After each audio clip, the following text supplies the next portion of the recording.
The aspiration and goal of seekers from time immemorial is the eternal, which represents a status outside of the normal functioning of body, life, mind, that is, outside our normal experience. Through achievement of samadhi, the consciousness enters into the experience of pure existence, consciousness, and bliss, Sat Chit Ananda. This is an undifferentiated state that is pure and unmoving. This status, while being the underlying basis and frame for the active movement of the universal energy in its manifestation, is not one that actively and dynamically creates that manifestation. Thus, there enters into the picture the need for what Sri Aurobindo terms supermind. This consciousness acts as the bridge and link from Sat Chit Ananda to the world we know as mind, life, body. It simultaneously holds the undifferentiated existence and the world of forms in its experience. Sri Aurobindo does not, however, deny the reality or validity of the Sat Chit Ananda pure experience of existence. As long as we remain bound to the limits of mind, life, body, we are unable to transform life. We must be able to step outside of this frame in order to act upon it from the wider sense, and this requires transcendence of our normal experience. When one first experiences this transcendent reality, the mind cannot comprehend or process it, so it seems like something wide, empty, and unmoving.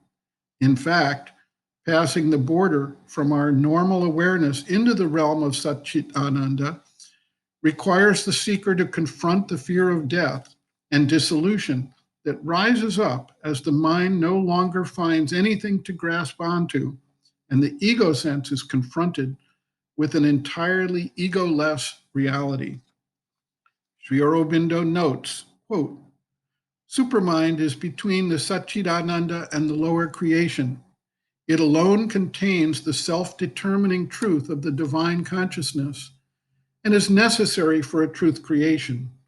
One can, of course, realize Satchidananda in relation to the mind, life, and body also.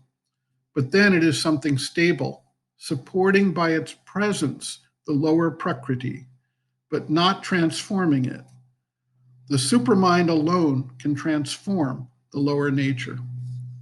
It is the supramental power that transforms mind, life, and body, not the Satchidananda consciousness, which supports impartially everything. But it is by having experience of the Satchidananda, pure existence, consciousness, bliss, that the ascent to the supramental and the descent of the supramental become, at a much later stage, possible. For first, one must get free from the ordinary limitation by the mental, vital, and physical formations. And the experience of the Satchidananda peace, calm, purity, and wideness gives this liberation. The supermind has nothing to do with passing into a blank. It is the mind overpassing its own limits and following a negative and quietistic way to do it that reaches the big blank. The mind, being the ignorance, has to annul itself in order to enter into the supreme truth, or at least, so it thinks. But the supermind, being the truth consciousness and the divine knowledge, has no need to annul itself for the purpose. Reference, Sri Aurobindo, Integral Yoga, Sri Aurobindo's Teaching and Method of Practice, Planes of Consciousness and Parts of the Being, pages 65 to 67.